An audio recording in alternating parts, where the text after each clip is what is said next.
With the state of today's economy, it is more important than ever to invest in products that last for years to come. As the seasons shift and get cooler, make sure your closet is stocked with durable layers that stand the test of time from American Giant. American Giant's clothes work harder and are wearable season after season. Their greatest hoodie ever made is made of the highest quality materials that are cut and sewn right here in the United States. So you're investing right back into your local community. Choosing American Giant means taking a stand for American manufacturing and hardworking Americans, something other mega corporations don't care about. From fleece to knit, all in a range of colors for versatile daily wear, American Giant delivers everyday pieces designed for everyday life. Feel the difference of quality made-to-last clothes from American Giant. Get 20% off your first order with code STAPLE20 at american-giant.com. That's 20% off your first order at american-giant.com with code STAPLE20.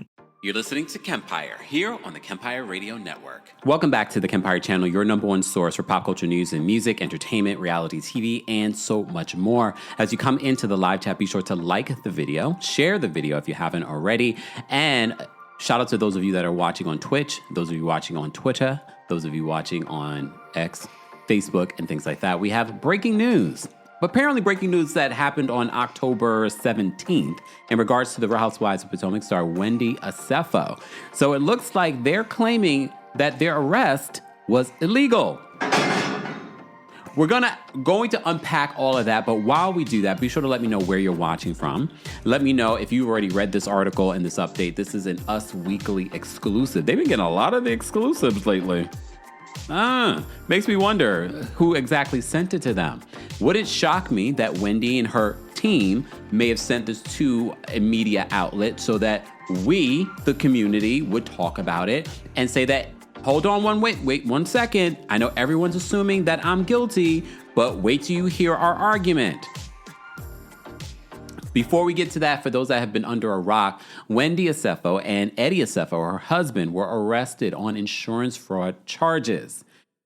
According to the press conference that was held, over a week ago at this particular point, almost 2 weeks ago, the police department is claiming that Wendy and Eddie and their burglary that happened last year, they're claiming that that burglary was actually not real. And that Wendy and Eddie allegedly concocted this plan. Some of the items that they alleged that they asked the insurance company to reimburse them for, that was lost allegedly in this burglary. 15 of those items were found at the home when they searched the home. They claimed that Wendy wore the suspected diamond ring on social media after she alleged that it was stolen. They also claim that some of these items were from items that they returned from back in 2018. Oh, Kiki, exactly. Because this week, was it yesterday? I can't remember. We did a special live and I read to you the blind item. Let me remind you what the blind item said. Let me actually pull it up because I don't have it on this particular page. So let me pull up the original blind item that we talked about this past week, which is kind of crazy to me that this is playing out the way that it's playing out. Do I have it on here? Hold on, y'all, because I want to read it exactly. I know exactly where I can find it, though. Let me just go there because I want to read the blind items. And I said, I don't know if I 100% believe the blind item, especially the last part of the blind item. However, some of it I did believe. So let me get this. We originally got this from our friends over at Bravo Snark Side. So I just want to pull that up. Let me see. Where's that blind item? Here it is. Shout out to our friends over at Bravo Snark Side and Crazy Days and Nights. So this was their blind item. So in the original blind item, it says Monday, October 20th, 2025, blind item number 9. This housewife thinks that she can win at trial. She can't. Damn. She also wants to stretch it out as long as possible so that she can keep filming and keep getting paid. Watch her try and throw her husband under the bus too. That last part I didn't believe. That last part I did not believe. However, I wasn't sure about this blind item. I don't normally believe any of the blind items. But this one now, especially because this blind item came out on October 20th, apparently the court docs that Wendy and Eddie filed was on October 17th. We're going to go through that in a second, but I wanted to remind you, thank you so much, Kiki, for bringing up the blind item, because I thought the same exact thing. I said, wait a minute, was the blind item accurate? So I'm going to read it to you one more time, so keep that in the back of your mind as we go through this breaking news that Wendy Osefo is now claiming that she was illegally arrested. Hey, Wendy, I know you're watching. Oh, I don't know she's watching. So according to the blind item, they said this housewife thinks that she can win at trial. She can't.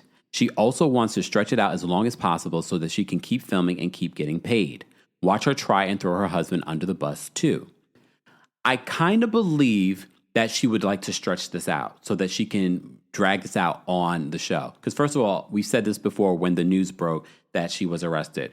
We said that I could see this being a way to secure her spot on the show. I could see Bravo wanting to film all of this. This just secured her season 11. She doesn't need any other storyline. This is going to be a storyline. She could also try and wheel and deal a one-on-one with Andy Cohen. Who knows? All right. Let me just remind you, though, what the press conference that was held literally when the news broke on that Friday while I was still away. The news broke and they held a press conference. And some of you said, why are they holding a press conference? Because she's a notable person. No matter if you think, oh, she's just a reality star. She's a notable person. Remember, Gabbing with Gib did an interview with Wendy late last year. In that said interview, damn, I wish I had the interview. Do I have it here? No, I don't. Do I? No, damn it. I always delete stuff and I need to stop doing that.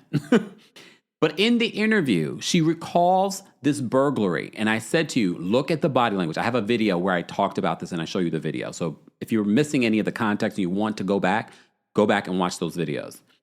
They're all recent. In the video, as she's explaining to you the burglary to Gibson, she's looking up. She keeps looking up. And I'm like, oh my gosh, the body language was there. A lot of you have already speculated. I remember when it happened. Some of you are already out there speculating. This feels like insurance fraud. Tamara Judge, which I don't know why the neighborhood would be calling Tamara Judge, but you know, her son, where was he on January 6th? Because we hear the neighborhood that she lives in it's Trump County, basically. She said in the Gabbing with Gib interview, Wendy said in the Gabbing with Gib interview that this neighborhood, since its creation 20 years, there's never been a burglary. Some of you that are familiar with the area said the same thing. There hasn't been a burglary. Whatever neighbor that called or reached out to Tamara Judge and her podcast said that they immediately suspected insurance fraud. Did they suspect it was insurance fraud because they're black? They're the only black family in the neighborhood. I have to give you both. Because, you know, we have nothing in this fight. We don't have nothing in regards to this. We benefit in no way. Okay? So there was something there. Exactly. Mimi says that we are body language experts. We facetiously say that. However, we be on point, right, Mimi? We be, look, as a community, we're like, did you see her body language in that Gabbing with Gib interview? She kept on looking up as she was explaining it. Even the way she explained it, it was giving very rehearsed.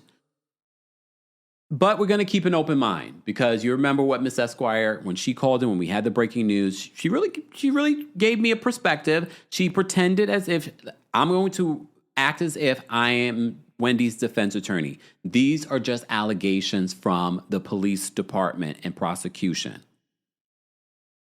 Let me play for you the press conference and then we're going to give you the update. I'm just vamping because people did not know that we were going live. Plus, I think it's important to give you the full context as well. So I read to you the blind item that we just talked about a few days ago, okay? But let's go back to the fateful day where they held a press conference in regards to Real Housewives of Potomac star Wendy and Eddie Osefo were arrested for multiple counts. She had 16 charges. Eddie had 18 charges. Take a listen to what they said. And I'm going to play this a little fast. So if it sounds weird, I'm playing it a little sped up because we don't have all that time. Okay? We are here to announce the indictment and arrest of Wendy and Edward Osefo of the 1900 block of Turnberry Court in Finksburg, Maryland. Both Wendy and Edward are reality actors in the series The Real Housewives of Potomac, Maryland. Not reality actors. That still makes me go, oh. Which is filmed partially from their residence in Finksburg, Maryland, an hour away. On April 7, 2024, at approximately 10:13 p.m., deputies responded to a residence in the 1900 block of Turnberry Court in Finksburg for a reported burglary. Edward Osefo called 911 to report the burglary. Edward and Wendy Osefo, both from Finksburg, live at that address, and they have 3 school-aged children. They reported that their home had been burglarized sometime between April 2nd and April 7th of 2024 while they were on vacation in Jamaica. The house would have been vacant at the time with no one's house sitting. No one had a key to the residence, according to the Osefos. The Osefos claimed that designer handbags and jewelry valued at more than $200,000 were missing from the primary residence bedroom upstairs. Responding patrol deputies handled the burglary according to policy and made contact with investigators with my major crimes unit to assist because of the dollar amount that was stolen. Crime scene investigators came to the scene the night of the report to process the scene for fingerprints, DNA, and anything of evidentiary value. And while I'm there, I want to thank the state police. They actually responded, and the superintendent of the state police, Colonel Butler, I want to thank him for working with us on the case and providing resources. It should be noted that the residence does have interior and exterior surveillance cameras. None of the cameras picked up any motion or indicated a breach inside. Damn, I almost forgot about these details. This is hence why I'm playing this press conference to you guys again. I almost forgot about that. Remember when they came and investigated, they have an ADT system. Okay? The ADT system showed no activity while they were on vacation. The Ring camera out front only showed Amazon made a delivery. They didn't think this through, allegedly. Okay. Averia says that the police department is totally living for this right now. I bet this is the most excitement that they've ever had. Yeah, because apparently this county doesn't get into this kind of stuff. Of the house. Cameras also did not pick up any suspicious activity outside of the residence during the time the Osefos were away from the residence. Detectives also checked surveillance cameras from neighbors. No evidence of a break-in or suspicious activity was noted at the Osefos' residence. Patrol deputies and detectives found no signs of forced entry or physical evidence of a burglary, such as footprints, fingerprints, or any entry point. The Osefos alleged that the burglar came in through a second-story window into the master bedroom. There was no evidence inside the residence that someone made an attempt to get into the residence through that particular window. No evidence indicated that anyone attempted to enter the house. The bedroom upstairs where the theft occurred. Wait, that part. They said that there was no evidence that someone actually, like there was like a forced entry. There was no even remnants that someone had entered from the roof that they're talking about into their bathroom. When police went in and they actually stepped out into the roof and came back in, they tracked stuff into the house. Just wanted to remind you, I'm giving you all the details. And shout out to the 3 people that disliked, but shout out to the 200 of you that liked. Don't forget to like the video. It was ransacked. The mattress was thrown off of the bed onto the floor to give an indication that a burglary did occur. Initial responding deputies again called our investigators because of the high dollar amount that was stolen. After the initial report, following days, we made contact with 3 separate insurance companies that the Osefos used to insure their property, which is common with this type of loss that detectives actually communicate with insurance companies to share information. In the days following the initial report, the Osefos contacted detectives several times to provide additional information about the alleged burglary, evidence, and missing items. They also reported the loss to their insurance company. Again, the Osefos alleged and claimed that just over $200,000 in items were stolen from the burglary. Weeks after the alleged burglary, detectives discovered Mrs. Osefo had posted photos on social media wearing jewelry that matched items she had reported stolen, specifically a diamond anniversary band. Detectives were provided receipts by the Osefos for the loss of items that they had purchased dating as far back as 2018. On those receipts were email addresses. We'd become suspicious that this was a false claim. On those receipts were email addresses, which detectives authored search and seizure warrants that they could access both the Osefos' email accounts to attempt to acquire more evidence. The emails provided additional evidence that indicated this was a fraudulent claim, specifically Edward's communication with Wendy, and I quote, "Pay attention to this next part. Why did a husband and wife need to communicate these alleged crimes via email? Why?" But before we get to that, I do want to say happy anniversary to BB23, 9 months of membership. We appreciate your membership. Annoying and uppity don't equal guilty. I love the way you said this, because you're right. I think a lot of people just have not liked Wendy at all. So they're happy about her alleged downfall. So BB says, annoying and uppity don't equal guilty. Due process. I can appreciate this comment. Okay. Back to what he's about to say in regards to Eddie's email to Wendy. Are there additional high-value items we can add to this inventory list? I'm trying to get the total to exceed $423,000, which is our policy maximum. Over the next several months, detectives worked diligently to verify the information provided and to locate the reported stolen property. It was later confirmed that Mrs. Osefo had returned several of those same items valued at over $20,000 to the place that she originally purchased prior to the alleged burglary. Hold on, let me respond to this comment. Aziza, I really don't. I do not get joy from people going to jail. I didn't like it when Karen went to jail, even though I think she should have gone to jail. Just saying.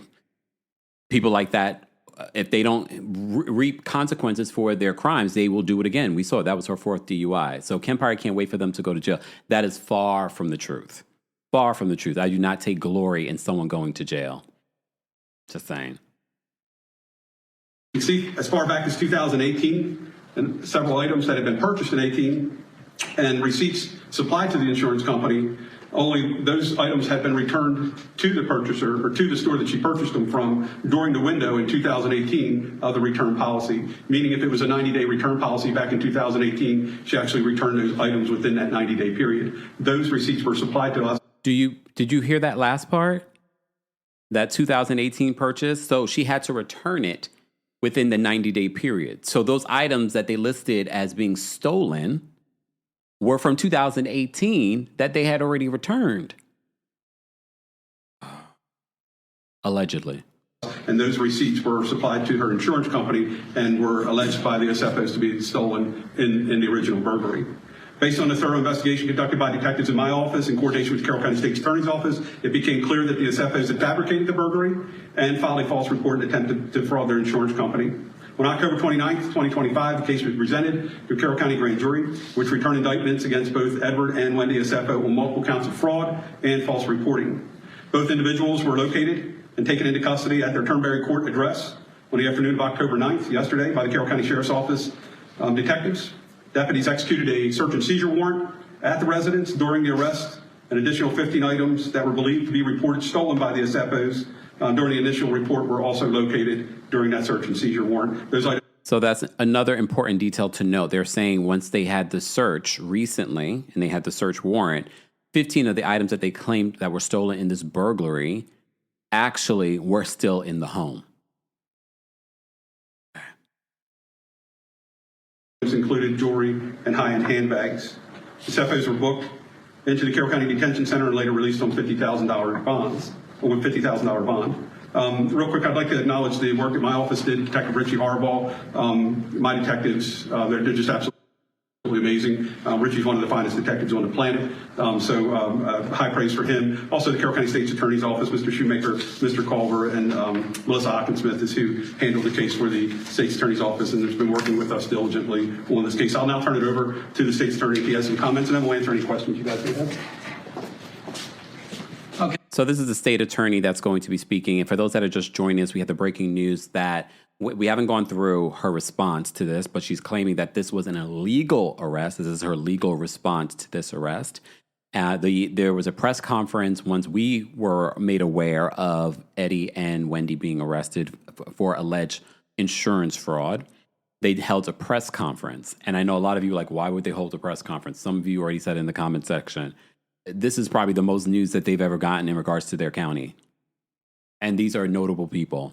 And are they going to make an example of these individuals? Because is this a stain on their community when they've never had a burglary in like the last 20 years? All of those options are possible.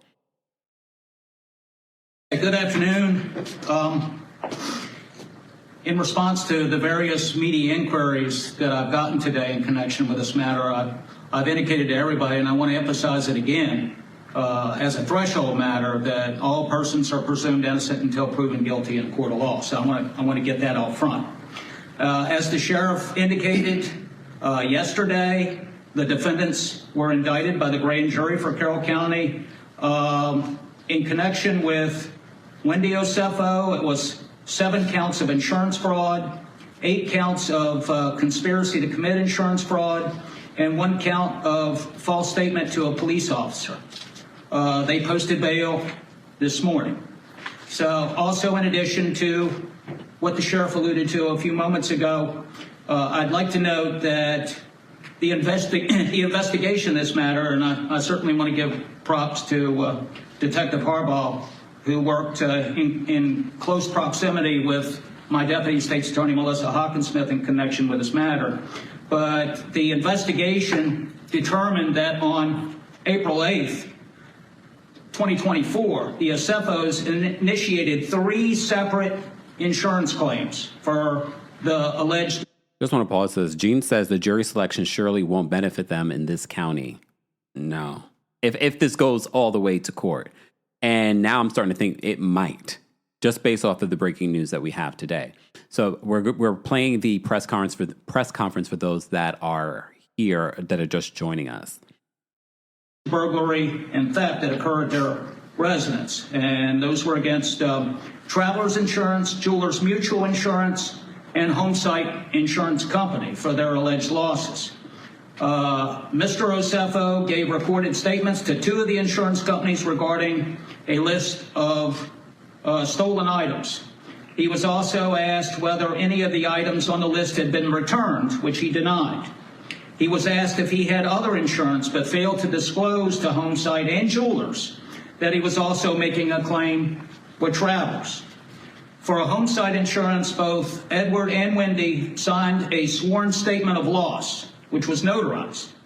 The total amount of loss claimed on the sworn statement of loss was $2,500 for the damage to the building itself and $450,000 estimated for contents and personal property. He included an inventory of reported stolen items along with receipts for the purchase of most of the items on the inventory. That claim was denied due to the failure to disclose the policy with Travelers. And in the original claim submitted on April 8th, 2024 to Travelers, Edward is alleged to have confirmed that he and his wife were wearing their anniversary bands when the loss occurred. However, Edward called Travelers on April 10th, 2024, and said he needed to update their claim, stating that his wife's gold diamond anniversary band was missing. So that same day, Travelers settled the claim for $25,380, which included the replacement price of the band, which was $4,500. After the initial reported claim on April 11th, both Wendy and Edward signed and submitted letters to Jewelers Mutual claiming the burglary occurred and items were reported stolen. At the request of Jewelers Mutual, the Osefos provided an initial list of 57 stolen items. Included on the list was Wendy's gold anniversary band that was reported in the Travelers claim.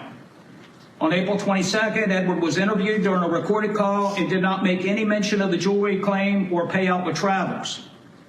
So essentially, I know that the burden will be on my office to show that Edward and Wendy conspired to make fraudulent statements and provided misleading information in support of making the 3 insurance claims for financial gain. I'd also note that some folks may view insurance fraud as an innocuous crime since it only affects insurance companies. This is such an important part of the press conference because a lot of you always like to downplay some of these crimes, like with the Chrisleys. And I was like, these crimes really affect you, especially if you're black and brown. Just saying. That's certainly not true. Insurance fraud affects all of us in the form of increased premiums that we all bear, so we take those offenses very seriously. Thanks. Okay. So that was the press conference that they held. I have an update in regards to, for those that are just joining us, this is why we're live, because we have breaking news in regards to the Wendy Osefo and Eddie Osefo case. And this is an exclusive from our friends over at Us Weekly. They are getting all the exclusives. But like I said to you before, I'd like to break down for you some of the blinders that they put on our eyes when it comes to how they weaponize the press.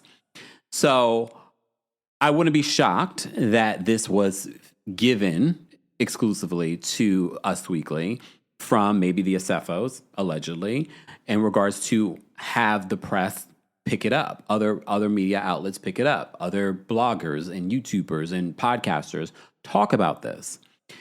According to Us Weekly in their exclusive, they said the Real Housewives of Potomac star Wendy Osefo is claiming that she is the victim of an illegal, that's a quote, arrest as she fights her fraud charges in court, Us Weekly can exclusively report. They said on October 17th, Osefo's lawyer filed court docs as a part of her criminal case in Maryland. The reality star demanded all charges be dismissed due to the alleged defects in the charging document. So is that just sort of, oh, these charges should be dismissed off a technicality? Just asking, should these charges be dismissed off a technicality? In addition, Osefo, who's 41, demanded all the evidence be suppressed because of an unlawful search or seizure. Remember we heard about this with Karen? She wanted some of the evidence against her suppressed, including the body cam footage. That didn't work out well for Karen. So they said, in addition, Osefo demanded all evidence be, quote, suppressed because of an unlawful search or seizure. The Bravo star also asked for all wire and verbal communications to be suppressed because of an unlawful interception. Okay. I wonder, I mean, they have their own attorney, but I wonder, because Eddie is an attorney, is he saying like, this is what we should do? Makes me wonder. In the filing, Osefo's lawyer claimed that his client was illegally arrested.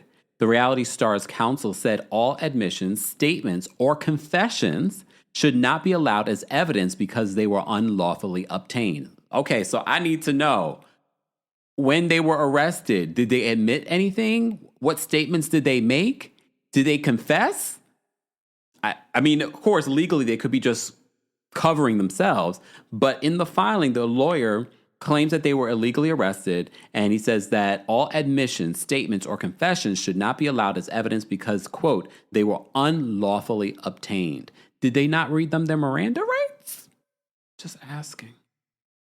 Osefo and her husband, Eddie Osefo, as you know, were arrested in Westminster, Maryland on October 9th on fraud charges, Us Weekly previously reported. Both were released from jail after posting $50,000 bond. The arrest came after a grand jury indicted the couple on charges of insurance fraud, conspiracy fraud, and making false statements to a police officer. Wendy also asked the trial of co-defendants to be severed from the trials of this defendant. Wait, hold on. Let me read this again. Wendy also asked that the trial of co-defendants be severed from the trials of this defendant. Eddie was hit with charges over the same allegations. So she wants the charges against Eddie to be separate from hers, I'm assuming. Lawyers, feel free to chime in. Okay? In a separate filing, Wendy's lawyer demanded the prosecutors turn over any alleged evidence they possess. This is interesting because they said that they refer to Osefo, the Osefo's lawyer, and then they say Wendy's lawyer. So I saw someone in the chat ask whether or not they have the same lawyer. I don't know. But it seems like they want things to be separate, though. Going back to the damn blind item. Let's go back to the blind item. The blind item says this housewife thinks that she can win at trial. She can't. She also wants to stretch it out as long as possible so that she can keep filming and keep getting paid. Watch her try and throw her husband under the bus, too. Wait a minute.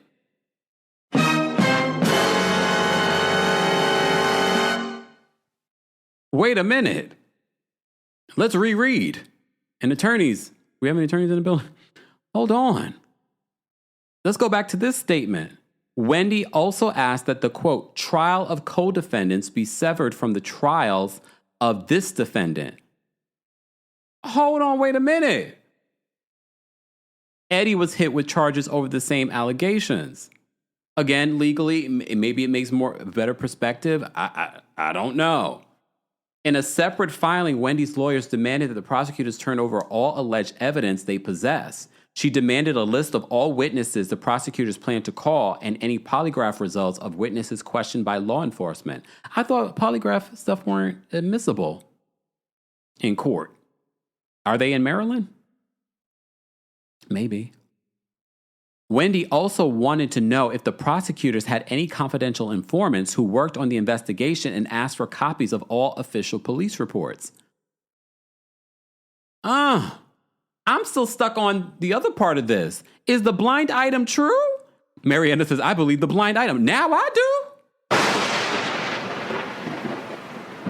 I'm going to read the blind item again. Okay, before I read the blind item again, let me drop the call-in link for our members. And if our lawyer members are backstage, I will bring you up first because I need to know your perspective on this. This is kind of crazy. Her and Eddie, I'm confused. I am utterly confused. Does it make sense legally for them to have separate attorneys? Maybe it does. But this sounds like the blind item might be true. Hold on, let me, no, not public. Let me do this. Why is YouTube acting up right now? Please hold, y'all, while I do this. I'm trying to drop the call link for our members. So members, I would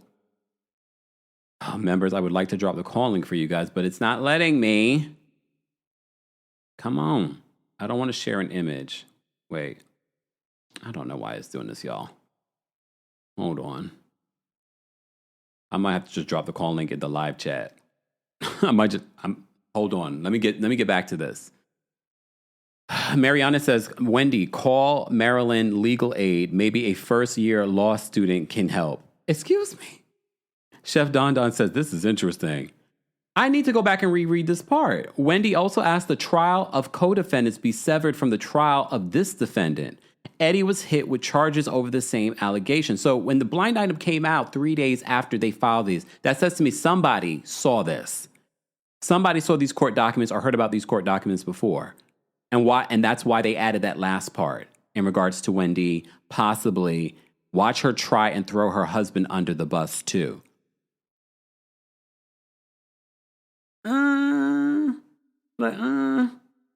Hold on, let me see if I can send. I want to drop this first on the community tab because I know our members are some of our members are attorneys. So I just want to drop this there first. Hold on, members. Let me just drop this call and link first there.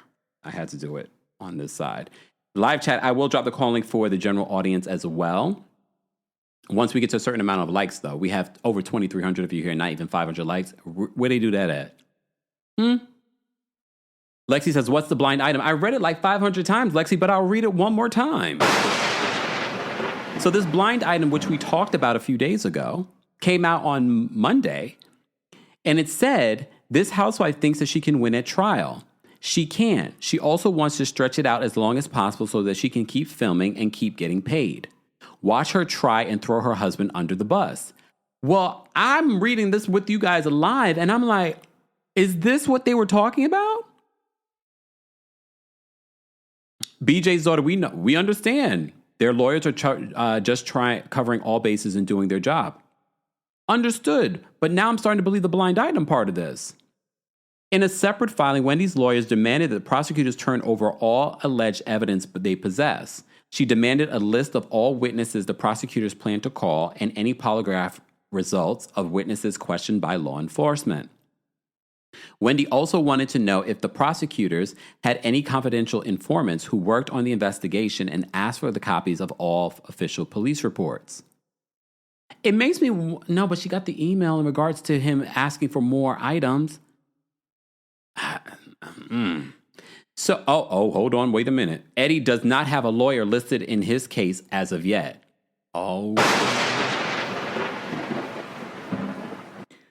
Eddie, not listed yet unless he's representing himself. It might make more sense that they have separate attorneys. They're facing separate charges. Again, I don't know, but that stands out to me. Us Weekly is reporting that Eddie does not have a lawyer listed in his case as of yet. In court documents, prosecutors claim that Wendy and Eddie reported a burglary at their home in April 2024. The couple claimed that their home had been ransacked during their vacation to Jamaica and various expensive items had been stolen. The police noted that Wendy and Eddie's security cameras did not catch any motion on the night in question. The prosecutors claimed that the couple had made misleading statements to insurance companies and reported certain items stolen that they still had in possession of or had returned before the alleged burglary. The police executed a warrant and reportedly found at least 15 items at Wendy and Eddie's home that they had claimed to be stolen during the burglary. The docs claimed that the reality stars were, quote, burdened by substantial debt. So that's another important detail that we reported when this first came out, is that the police department is now claiming they believe the motivation behind them doing this insurance fraud, allegedly, was because they were burdened by substantial debt. As you know, Wendy became a cast member of RHOP since season 5 in 2020. Dr. Wendy Osefo and her husband, Edward Osefo, are back home safely with their family and in good spirits, a rep for the couple told us at the time. They are grateful for the outpouring of concern and support from friends, fans, and colleagues. The Osefos, alongside their legal team, look forward to their day in court. At this time, they respectfully ask for privacy as they focus on their family and their legal process ahead. As you know, back on October 19th, Wendy broke her silence on social media after the arrest, saying, "And through it all, God remains faithful," she wrote on Instagram. "Thank you for the outpouring of love, support, and prayers for myself and most importantly, my family during this time. We are forever grateful. Tune into Bravo TV tonight for a new episode of RHOP." And I said, contractually, they're obligated to promote the episode. So I didn't think anything of it until Eddie posted a picture of him and the family, the entire family, with his own Bible scripture and the song, "Never Could Have Made It." Yes. Oh, Miss Esquire is here. Miss Esquire, are you backstage? If not, get backstage. Miss Esquire, get backstage. Get backstage, Miss Esquire, please. I posted the call-in link on the community. If you can talk, I understand you got your own things going on. All right. Lewis says YouTube is not allowing me to like the video. It's okay, Lewis. It's all about intention. But for all of you that are here, make sure that you like the video. If you remember, I did drop the call-in link. Delsenia, thank you so much for being a member for 47 months. Happy anniversary. Thank you so much for that.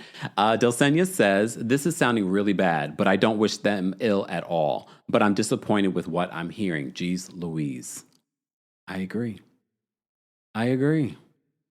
Jessica, thank you so much for the super chat. Jessica says, "Regardless of whether they broke the law, due process is a right and must always be enforced. Cece, what is happening now with ICE?" Agreed. All right. Hold on. Demi, thank you so much for the super chat. Demi says, even if they get a very mild or no jail sentence, their reputation in that town is completely shot. They are no longer one of the good ones. That's the other thing, because remember, she was welcomed in a lot of political spaces. Welcomed on, and mind it, I'm not saying that she shouldn't be welcomed back, because we see that there are plenty of people that have been convicted and now president of felonies. But I also don't think we should normalize stuff like that either. The Informed, thank you for the super chat, says the last season she said that she doesn't do finances. Oh yeah, she did, didn't she? Gary, thank you so much for being a member for the super chat. Gary says, so Wendy is the new Phaedra, I guess. Separating herself from her husband? That's how I took that. Paige, thank you so much for being a member, and thank you for the super sticker. We appreciate your support. Again, everyone, you can support just by liking today's video. If you're watching on YouTube, shout out to those of you watching on Twitch.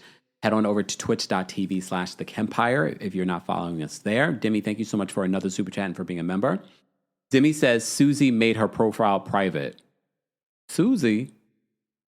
Susie? Who's Susie? Who are we referring to there? Who's Susie? Okay. Okay. For those that are just joining us, we had the breaking news that Wendy Osefo, apparently on October 17th, filed her own court documents. I'm just going to remind you what she is asking in regards to the allegations. She's referring to this arrest as an illegal arrest. And apparently, based off of what we're seeing here, Eddie does not have an attorney. The attorney that is representing Wendy is the one who filed these legal docs.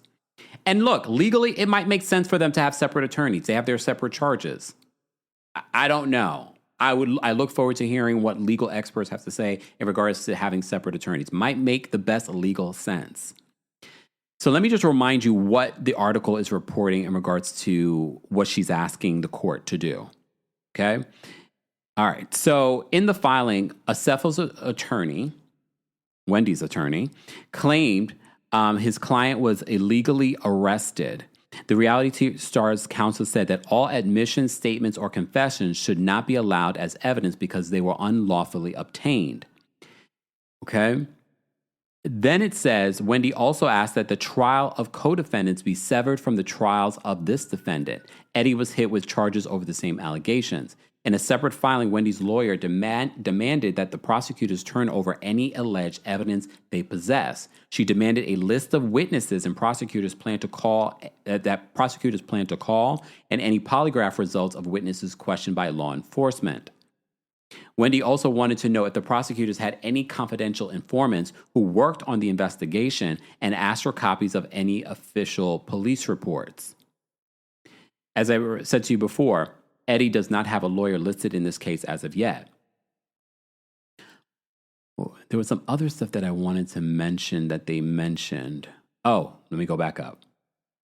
So in addition, Wendy demanded all evidence be suppressed because of an unlawful search or seizure. Okay. The Bravo star also asked for all wire and verbal communications to be suppressed because of an unlawful interception. So in the filing, Wendy's lawyer claimed that her client was illegally arrested. The Reality Stars counsel says all admission statements or confessions should not be allowed as evidence because they were unlawfully obtained. I need more. I need to understand more in regards to how was this an illegal arrest? It seems as if that is the stance that they're taking. They're not saying that they didn't do this. It seems as if they're saying anything that was obtained, any evidence that was obtained is illegal based off of how the arrest and the evidence was gathered. That's what I'm gathering from this exclusive article from Us Weekly. Thank you, Shawnette, for the super chat. Shawnette says, huge fan, love you, Kempire, all the way from Bermuda Triangle. What's going on, Shawnette? Thank you so much for the super chat. We appreciate your support. I've never been to Bermuda. Sorry. All right. Let's get to some callers. For those that are just joining us, we had the breaking news. As you know, we've been covering and talking about this story for a while now, but we have an attorney backstage. So we're bringing up Miss Esquire first. And she's not getting a time limit because I need to know her thoughts and opinions as a attorney. Miss Esquire? Hi, good evening. How are you? I'm well. How are you? Thank you for calling in. I know you got things going on. No. It's fine. Honey, I said we was going to be on the docket. We on the docket. But can you hear me well? Because I was having issues hearing you. Oh, can you hear me now? Yes, I can hear you. I can. So I have some questions first before I give any insights. You said that they are saying what was obtained illegally I can again? go back. Let me go back. Hold on. They demanded that all evidence be suppressed. Hold on, let me go back up. Here we go. The Reality Star demanded all charges be dismissed due to alleged defect in the charging document. Then it says demanded all evidence be suppressed because of an unlawful search or seizure. Okay. Then they say Star also asked for all wire and verbal communications to be suppressed because of unlawful interception.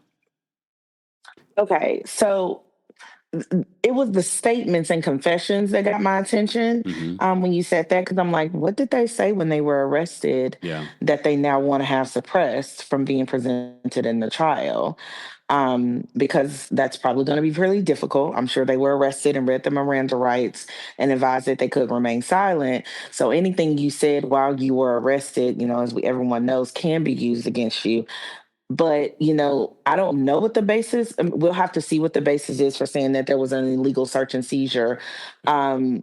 again, this went to a grand jury. I would imagine that they had appropriate warrants to either do any wiretapping, to obtain any bank records, and they wouldn't know about any of that in advance, right? They could have sent warrants.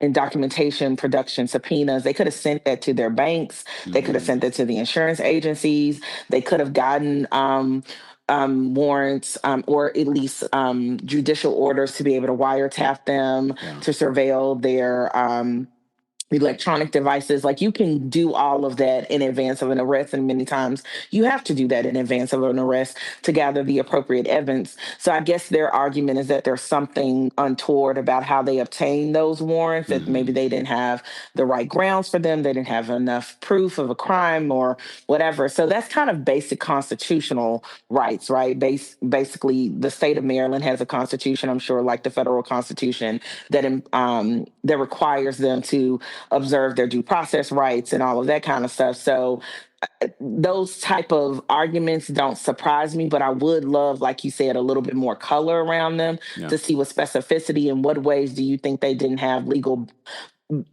grounds to either obtain the documents and recordings that they obtained? But it caught my attention about the confessions thing, because I'm like, what did y'all say when y'all were arrested? That's me too. Because you should have known to shut up. Now, Wendy may not have shut up, and I can see them separating them at arrest. Absolutely. I would want those two defendants in two different places, and I would want to question them separately.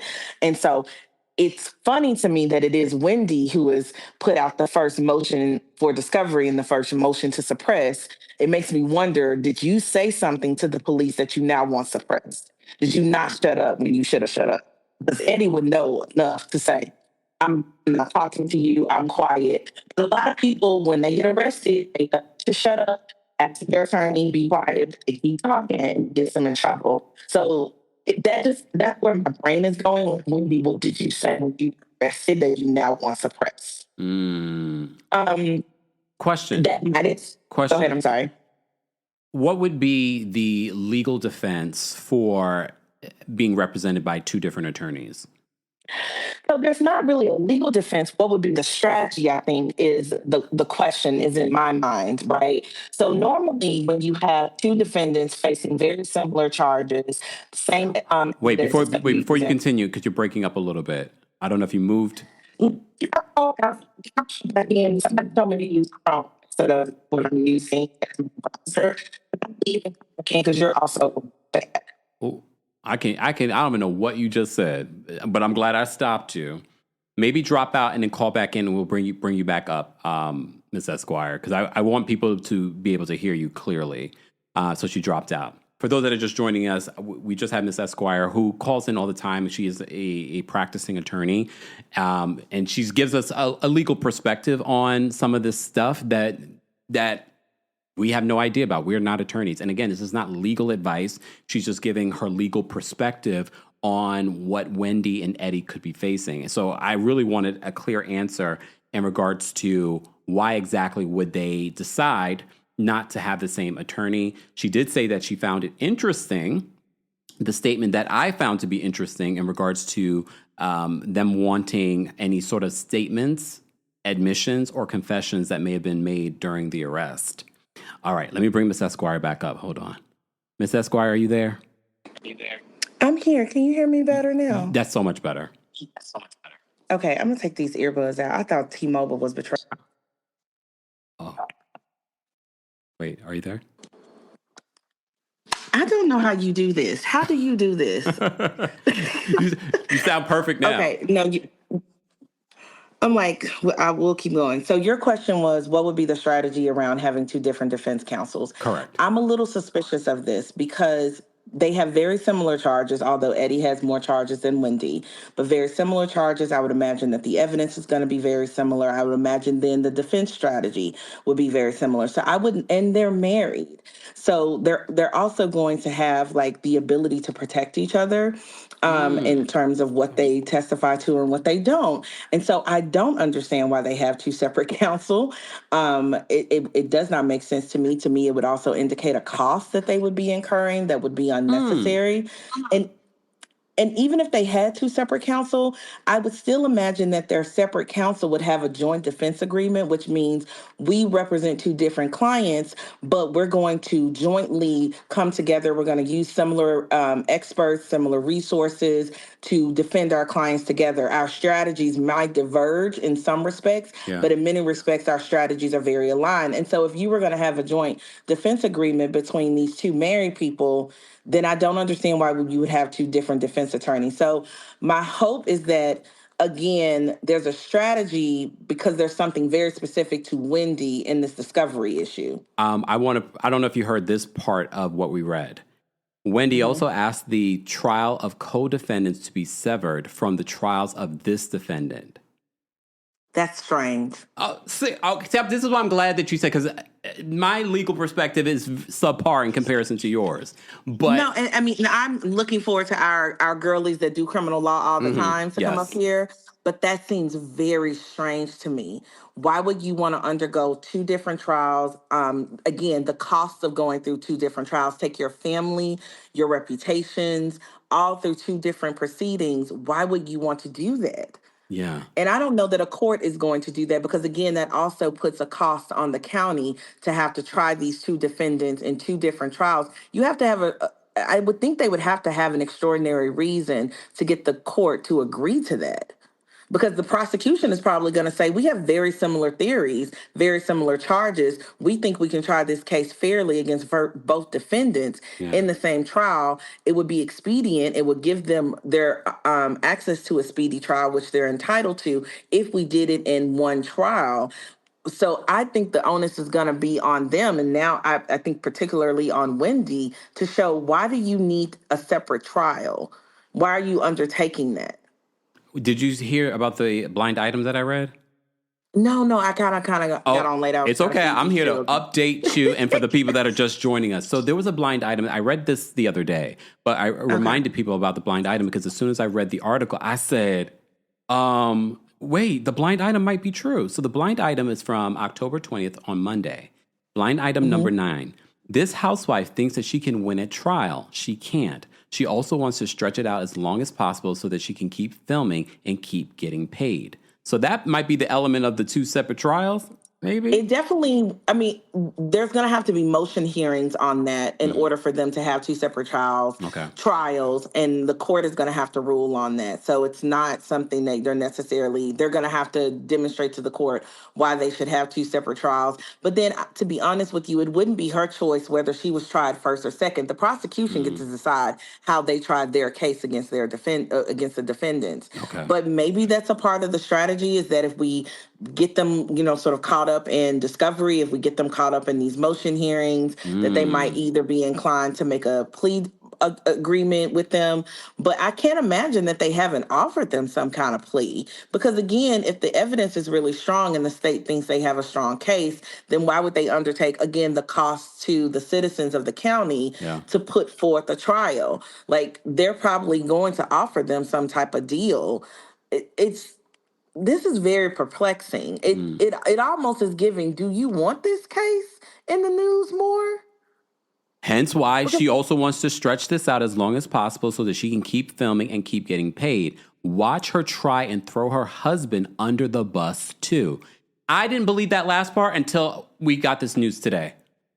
It's very strange. Like, I mean, she has to know people are watching this docket, people are watching this case. Anything controversial in what she files is going to become public record and then going to create public controversy. So again, what is the extraordinary reason you have to want to separate your case from your husband's? What is the reason you would have to engage your own separate legal counsel from your husband, to have that noted?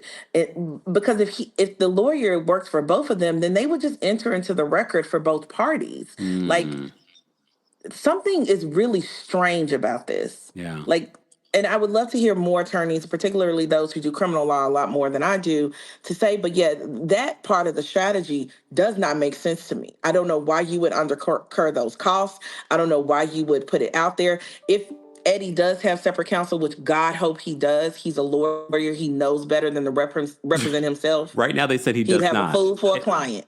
right now they've said that he has not, at least it has not been updated in the system, who's representing him.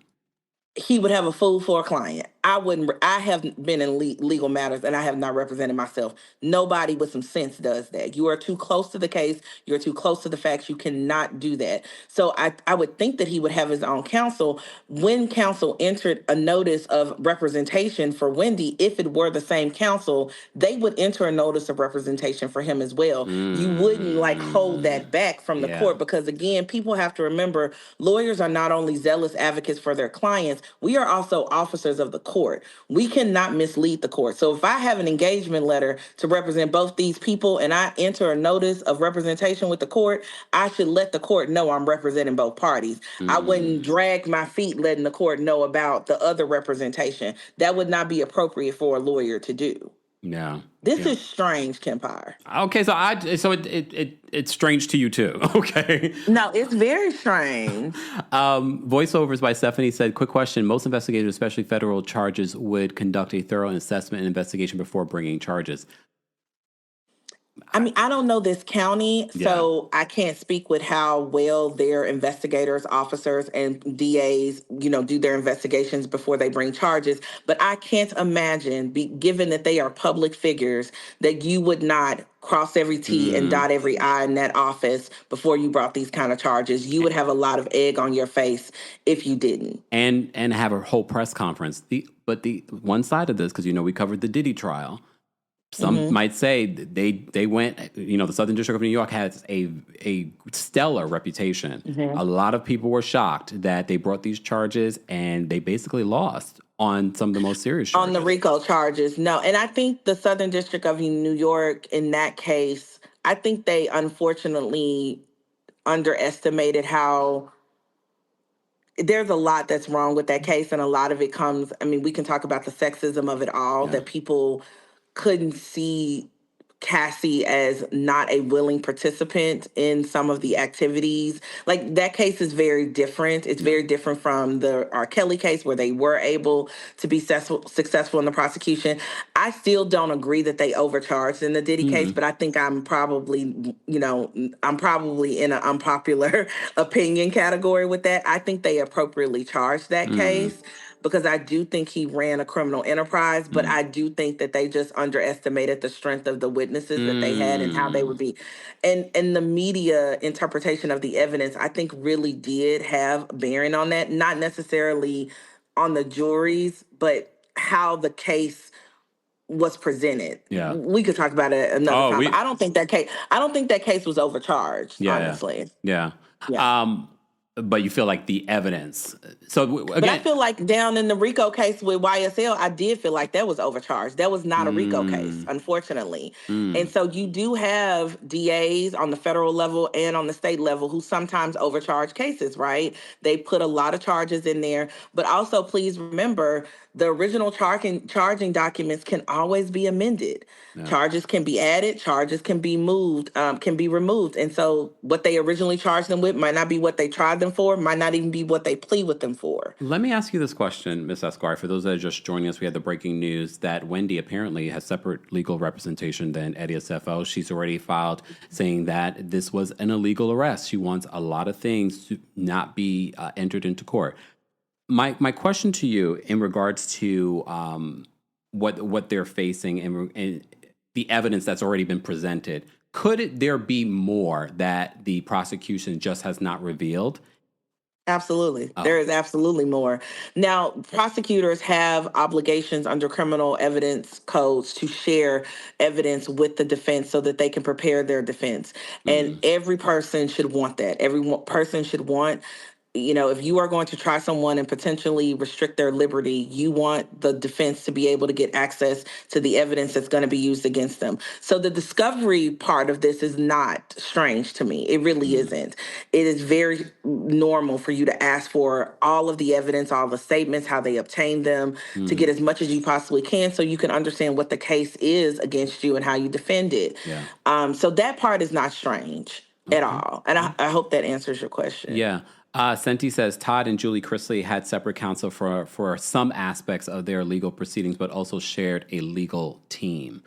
Yeah, it's very normal to share a legal team. It's very normal to have a joint defense agreement. But again, that was a federal case. That was federal tax evasion, federal wiretapping. That made sense because you also have attorneys who have different levels of expertise. And so if the charges against you are different in nature, you really do want lawyers with different expertise. And sometimes even with a married couple, I think about Teresa and Joe Giudice, they had completely different types of legal defenses because her part in that particular scheme was really about signing documents and kind of being an unwitting or uneducated co-conspirator, right? Yeah. So the theory of the case was very different as to her. But here, again, when you look at the charges are not that different in nature. They are not that different. There's not a lot of daylight between what Eddie is charged for and what Wendy is charged for, not as far as I can see. Yeah. So again, I don't get it, but maybe they do have separate legal counsel and it would be very clear why they do. Again, that still doesn't make sense to me why you want two separate trials. Yeah, because that's the important part that people that are just joining us, it says this in the court documents. I'm just going to remind them why we believe that they're aiming for separate trials. Wendy also asked that, quote, trial of co-defendants. And for those that think co-defendants, I don't know. I mean, there's only one co-defendant. Yeah, it's her husband. I don't know if it's a typo from Us Weekly, because they had a couple of typos in this article, but it says the trial of co-defendants, which would be Eddie Osefo. I know people are speculating, wait, are there other people? I don't know. I don't think so. Not in the charging documents, unless there's new charging documents, but not in the charging documents we saw. Yeah. So they said the trial of co-defendants be severed from the trial or trials of this defendant. I'm like, oh, okay. So I don't know. What else is even if it's your opinion, because I know you just gave us your legal opinion. What's your opinion on this update? Your personal opinion. I just wonder why we are hearing, discovery motions and things like that can be public record. I'm sure that maybe somebody pulled it off the docket. Whenever, how I feel about legal documents hitting media, and I always ask myself who is benefiting from this getting leaked. This is obviously, to me, benefiting Wendy by this getting leaked, which shows me this is a part of their strategy to try this in the court of public opinion and to try this in the actual courts. I don't understand why you would want us to know that you filed this, given that there's some really controversial or at least strange things in there that create too much daylight between you and your husband and don't show y'all as a unified family and couple in this respect. So that part of it is, to me, like, that just seems shady, and I'm wondering why you would want that out there. Yeah. Yeah. Ms. Esquire, we always appreciate you taking time and calling in. You were a part of the docket now, so... Okay, well, I'm going to go back into the chat. I'll talk to you later. Thank you so much, Ms. Esquire. Coco said she was going to try and call in. I think there was some issue with StreamYard tonight. It's okay, Coco. Again, you're part of the docket. So if you make it on before the end of the evening, perfect. Because I love hearing different legal perspectives on this. If you're just joining us, we just got an update. And this update in regards to Wendy and Eddie's case is very interesting because it seems as if Wendy is moving forward. She's already filed her own motion in this case separately. And Eddie, according to the docket, there is no update in regards to who's representing him legally.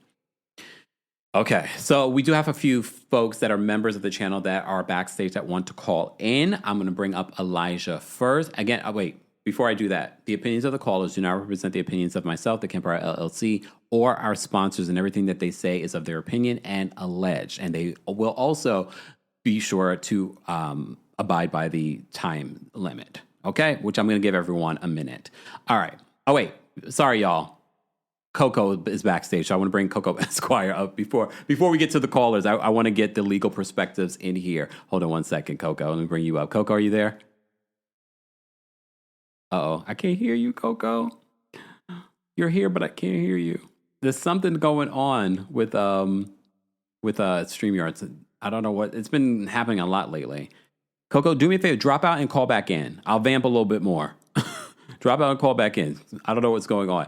We'll take a couple of calls. I will do some timestamps this evening. That way you're able to get the different legal perspectives. We did this when they were initially arrested. So if you want to know Ms. Esquire and Coco's legal perspectives from before, Go check out those lives that we did covering the Wendy and Eddie Osefo arrest. All right, there's Coco. Let's try Coco again. Coco, are you there? Yeah, can you hear me now? Perfect. Okay, that was weird. Yeah, it's StreamYard. Yeah, shout out to Miss Esquire for a great job. I agree with a lot of the things that she shared. I did have a different perspective. Makes total sense to me why they'd have two different counsels. You want to wear the government down. I mean, if they have to have two separate trials, then now that's two separate cases that the government has to manage. And as you pointed out, we're talking about the liberty interest of both parties. They could be permanently restrained or semi-permanently restrained if they got sent to jail.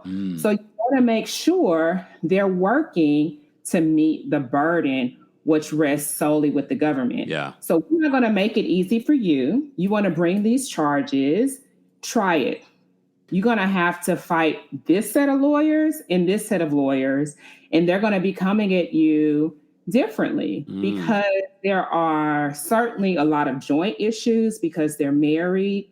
There are, you've probably heard this from TV, spousal privilege. The government can't force married couples to be a witness against the other party. They may have converging, or different legal strategies, right? Yeah. So she may say, as Teresa Giudice's position was like, look, I don't know nothing about what's happening here. Yeah. He's the one that called them people. I wasn't on the phone. Do you have any emails with my name on it? I didn't do any of this. This happened without my attention. And so I tend to agree that there may be something there with the blind item that you referenced. And just to kind of frame this up for non-lawyers, there's what happened as a matter of fact in the real world. And the question is whether or not the government has enough information to prove what happened actually happened enough to put you to jail. And that's totally different. Yeah. So when her lawyer goes into court and asks for these things, that's a defense counsel that's doing the things that every defense counsel is doing, from the Grand Concourse in the Bronx, where I used to be a prosecutor, all the way to whatever's happening in this county in Maryland. Yeah. They're going to ask for those things. They're going to ask to suppress the evidence. They may not even have a reason that they know as to why the evidence should be suppressed, but you better ask for it, because if you don't ask for it, you may be waiving the opportunity to address evidentiary issues that can make or break her defense. What's the likelihood, though, that first of all, of the judge approving two separate trials and approving the suppression of this evidence? I mean, I can't say whether or not the judge would suppress the evidence. I don't know what evidence the government has. I don't know how the government obtained that evidence, but these technicalities are precisely where your criminal defense is made. And so there's an argument to be made, and I bet this is likely what happened.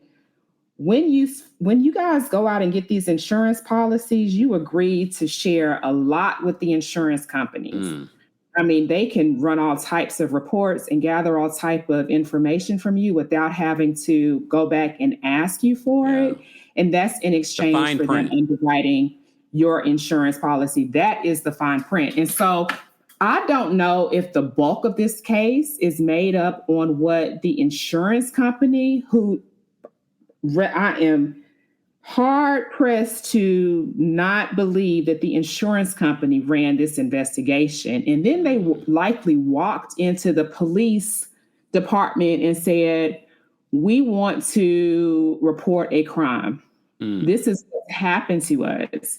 And they worked together likely with law enforcement in order to determine what the evidence that these people have brought forth musters up to enough for them to be charged, and what charges should we bring. And it sounds like it rose to a felony, so it went before the grand jury, et cetera, et cetera. So I don't know the source of the evidence. If it was obtained legally, vis-a-vis her having a contractual relationship with the insurance company and they brought it to the police department, that's one thing.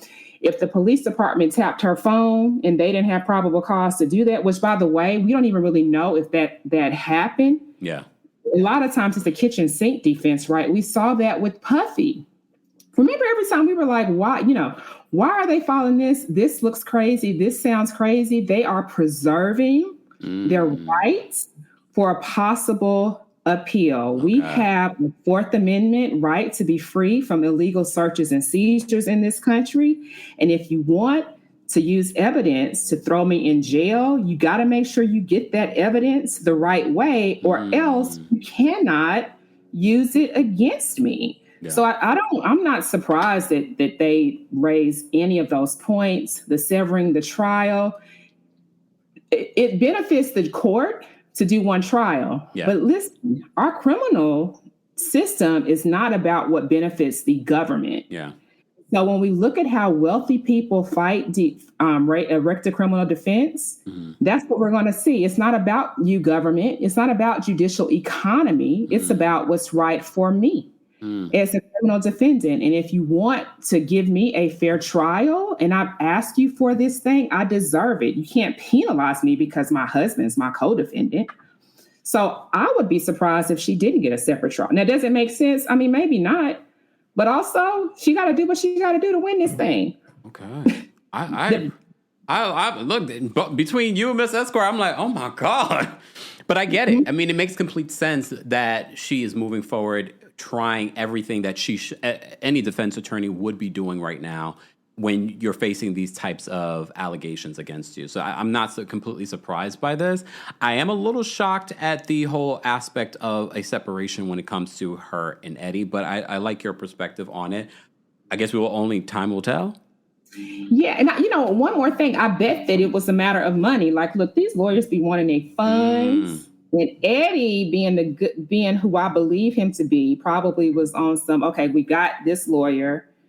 You go ahead and you get started, and we're going to see, can I fundraise or do whatever to get the next part of the retainer? Because they're looking at some serious legal fees to have separate counsel. So I bet it was just him being my guess is that it's him being a gentleman. Completely agree with Miss Esquire. He ain't crazy enough to represent himself in court, child, on these charges where he done called these people on the phone to sign their papers and got a check and took it and cashed it. She done been down to the internet wearing the jewelry. Like, it's a lot going on. And emailed. I know he's going to get a lawyer. He probably just got to get his money up because a lot of this type of case, hundreds of thousands of dollars in legal fees, if and they're claiming that the couple was already in substantial debt, and that's maybe the motivation allegedly behind them doing this insurance fraud.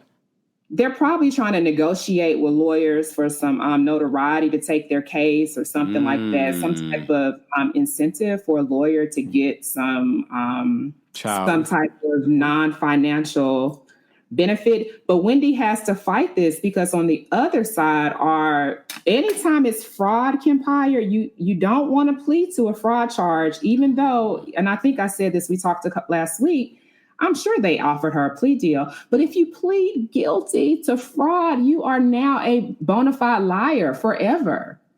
People are going to say, look at this paper. She had lied in 2025 and she was found guilty, or she agreed to this particular settlement. Yeah. So if they could give her the type of deal that made her feel good about it, she is right to fight this. This is the type of charge you fight because of the lifelong reputational impact it will have to you across all of the many industries. Ms. Esquire did a great job of laying those out last week, so I won't repeat them here. And the other element, too, remember, we were just talking about this during our Real Housewives of Potomac recap in regards to, a lot of people called her a social climber when she first came into the circle. And now she's in those rooms. TMZ mentioned the fact that she was a close friend to Kamala Harris. I think they did that for political reasons. However, but she was in these rooms. She's still in these rooms, and she's being asked to speak. She was a political commentator.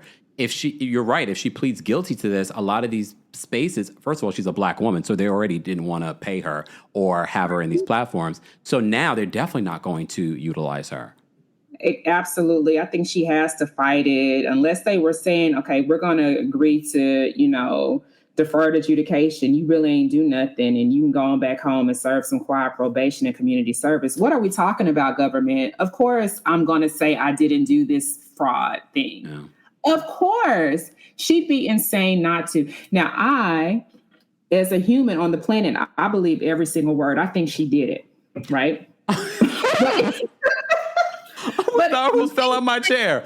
Okay, go ahead. But legally, can they prove it? She is innocent until proven guilty in terms of criminal convictions in this country. So I want to just point out there are two separate things, two separate worlds at play. And that's what really messes a lot of people up, is that they can't get that nuance. No. They don't understand it. No, I think it's important that we have those conversations here. P says, I'm sure Governor Moore and his wife are distancing themselves. Literally next week, we're talking about her being invited by the First Lady of Maryland to celebrate, the Preakness celebration. So a lot of those things are not, if she pled guilty to this, a lot of those opportunities are going to be gone. She'll lose them. 1,000%. I wish her the best. I mean, I hate to see her go out like this, for sure. I mean, even though I made my comment, I don't wish that anybody has to face this. And I'm sure it's stressful for she and Eddie and their children. And I wish them all the best. And I'll be watching closely. So glad I caught you today. No, me too. Thank you so much, Coco, for calling in. We appreciate you. Y'all have a good one. You too. I do want to mention this because, first of all, happy anniversary to Humble Brag podcast. I was recently on there with Cynthia Bailey and Crystal Kung-Minkoff. They talked about, in this week's episode at the beginning, they talked about this arrest and they talked about the pressures that these housewives, even Crystal, who has the things, but she said, and Cynthia shares this as well, she's like, there is a level of pressure both from the fandom, and they didn't talk about the network, but I will say the network, there is a level, because I've heard things behind the scenes in regards to how Bravo would like to make certain people seem rich when they're really not. So I can imagine that she did feel the pressure. Does that make an excuse for Wendy allegedly doing this? No. But this is why I also like for us as a community to start normalizing. It's okay if some of these housewives do not have the big extravagant lifestyle and things like this. And I know, coming from me, when I just said Tia's house seemed a little small. But I gave that with a disclaimer, okay? Because I feel like when we first started watching Housewives, these women lived a certain lifestyle, but they didn't live an extravagant, rich lifestyle. They just had great personalities. And I think we need to get back to that, especially in this economy. We need to start normalizing that. It's okay if you don't got all the things, girl. You got a great personality. And Tia, based off the preview for next week's episode, your personality is going to take you far. Because I was like, oh, okay, Tia is clocked in. I was here for it.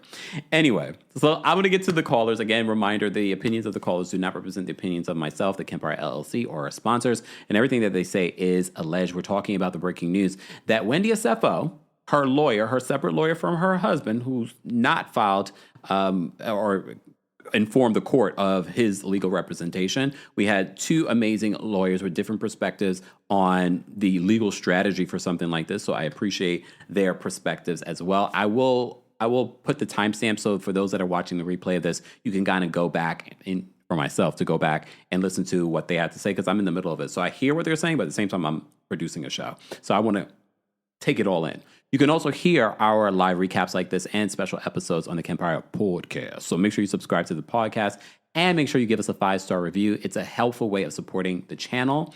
Don't forget, this month, we are raising money for Breast Cancer Awareness Month. We are almost at $1,000, but our goal is $3,000, and it's for Black Women's Health Imperative. We raised money for them before. I think last year we raised like $1,400. This year, I know we can raise $3,000. We raised $5,000 for the LGBT Center here in New York City back in June, and I thank all of you for your donations. And I know in this economy, it's hard. So if anything, share the live, share the other videos. After the replay of this, you'll be able to see it somewhere along the side of this video. But any of my last videos, you'll be able to see where you can make a donation. Donate today. Help us reach our goal of $3,000. 100% of your donation goes to the organization. 100%. All of it. Okay? So help us get there. Yes, and we're at 1,000 likes. So I am going to drop the call-in link shortly. But our members are backstage. I'm going to give them all a minute. Anyone after them will have 30 seconds. Okay? I'm just going to read off the people that are members right now that are backstage, but if members you call in later, sorry, you get 30 seconds. Elijah's been waiting patiently. Lee's been waiting patiently. Janelle's been waiting patiently. Cynthia's been waiting patiently. And BB's been waiting patiently. So thank you. All right, let me bring up Elijah first. Elijah, what did you want to share? Hey, Kempire, how are you? I'm well. How are you? I'm doing pretty good. I'm just, I am saddened to hear this news, but you know what? One of the first things that I thought in my mind, I'm thinking that maybe Eddie and her had a conversation at some point, and maybe he decided that, like, kind of similar to what Coco Esquire was saying, that maybe he let her know that if they do get caught for this for any reason, that he would kind of take the fall, and I thought maybe they had those type of conversations. Or maybe, because I don't think that Wendy didn't know. I think that she's a very educated woman, and I think that, I think there's obviously always a world where she couldn't have known, but that would seem far-fetched to me, given the fact that they're so close, or they seem to be so close. You know what I'm saying? So, I thought maybe she's letting him take the fall. And one thing I will say is, I think that the way they're going about it, it's a smart thing in a sense, because, but the thing is, the crazy thing is, like you said, they're not denying it. They're just saying that they didn't do it right. It's like, you caught me, but you didn't catch me right. You know what I'm saying? So it's like, this is still gonna mess her up. My thing is, I think that with them still showing her wife swap episode, maybe that leaves some good hope for the future. I just think that the women in the group, while I understand Wendy deserves some whackings because of her behavior, I think that the other women need to also be a little wise with how they address her. But I don't know. Okay. Thanks, Elijah, for calling in. At 1-800-Flowers.com, we know that connections are at the heart of being human. Whether celebrating life's joys or comforting during tough times, 1-800-Flowers helps you express what words can't. For nearly 50 years, millions have trusted 1-800-Flowers to deliver thoughtful gifts that help create lasting bonds. Because it's more than just a gift. It's your way of showing you care. Visit 1-800-Flowers.com/podcast and connect today. That's 1-800-Flowers.com/podcast. There's nothing like being in the stands cheering on your favorite team. Game Time is your hack to unlocking amazing tickets in just a few taps. Plus, their Game Time guarantee means you can trust you'll get 100% authentic tickets at the best price. Fees are always included, so what you see is what you pay. Get the best deals on sports tickets. Download the Game Time app and create an account to start searching for tickets to upcoming games and events. Swipe, tap, ticket, go. Game Time. All right. Let's bring up Lee next. Lee, what did you want to share? Hey, how are you? Oh, well, how are you? I'm doing good. So when the news first broke, I called in and I was like, I'm so disappointed in them because honestly, they represented, Black excellence. So my tune has changed just a little bit. Go. Because, not for nothing, but I kind of get it.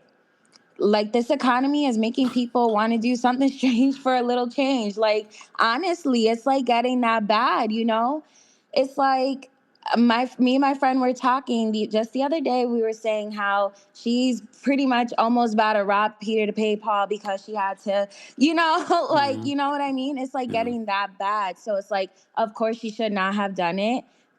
And I'm disappointed that they may have done it, allegedly have done it. But if they did do it, okay. It's big company. She ripped them off for? $500K? How many have they ripped off from, smaller people? I don't know. Sorry. Don't be sorry. It's your opinion. Thanks, Lee, for calling in. All right. Talk soon. Bye. And we did talk about how these types of crimes, I know you think that there are no victims in them, but there are. And those victims are you.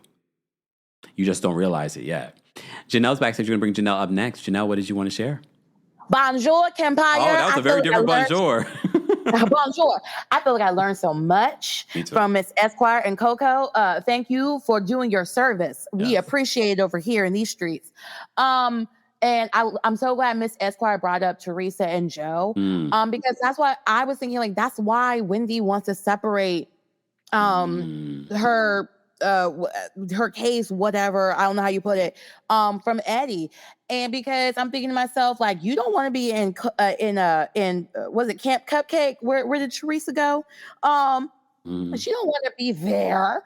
Okay, you can't have your wig there. You can't have what you want there. So, Kempire, come on. We all want to see what Karen looked like when she got out of jail. But anyways, I am, you know what? The ego is a powerful thing. And when you are a Gemini, yes, I am starting to suspect that maybe, just maybe, you may have, this may not be a plot that Todd set up for the BS. Okay. And Eddie being a Sagittarius, I will just say I am a Sagittarius. I don't want, you know what? I ain't gonna say it because I ain't trying to put slander on my. Anyways, Miss Esquire and Coco, thank you so much for doing what you gotta do because you said everything I was gonna say. Bless y'all both. Have a good night, Kempire. Thanks, Janelle. Bye. Janelle always brings it back to astrological signs, as I do too. Stephanie says, you caught me, but you didn't catch me right. I mean, basically, that's summarizing what these new legal docs are saying. You caught me, but you didn't catch me right, which a lot of times is the way some people get off on these charges. All right. Cynthia's backstage. We're going to bring Cynthia up next. Hold on. Cynthia, are you there? Hi, Kempire. How you doing? I'm well. How are you? I'm fine. Oh, thanks so much, Miss Esquire and Coco Esquire. You guys are excellent lawyers. Yes. I wish they could get Diddy lawyers. So that would be nice. I don't know if Wendy can afford Diddy lawyers, but they're good. I mean, her lawyers seemed like they were good. I did a little bit. I mean, they're doing what they're supposed to. Yeah, I mean, they're trying. Kempire, question. Did they cash out from that those insurance policies? Did they actually receive any money? Yes, they did. They received the whole 400-something thousand? I believe so, because there's a time frame that the insurance companies have to pay this out to you. I believe they were paid out all of this money. And I also read that Wendy wasn't born here. I don't know about that. Even though she wasn't born here, I believe they're both citizens. I mean, I hope, because I think people assume they assume Joe was a citizen too, and you saw what happened with that. That part. Well, I mean, Carroll County is MAGA County, and I wish them both the best. Thanks, Kempire, for covering this. Thanks, Cynthia.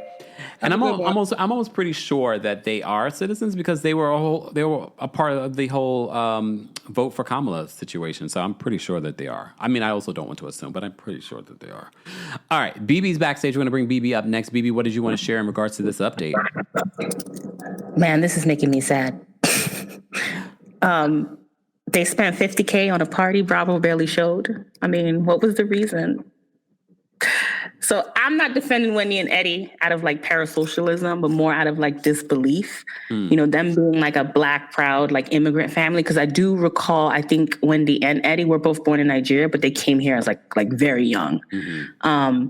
But I think them being a family that live in a red region, I'm gonna say it that way. Wendy having like a loud, proud, strong political stance against that orange man, plus like Eddie making, those specific business moves that he's been trying to do, which I think if he's convicted, that's going to torpedo that. I just can't fathom how them knowing this, they ain't like fly back to Nigeria and ask after the last election. I feel like they could have just hunkered down there.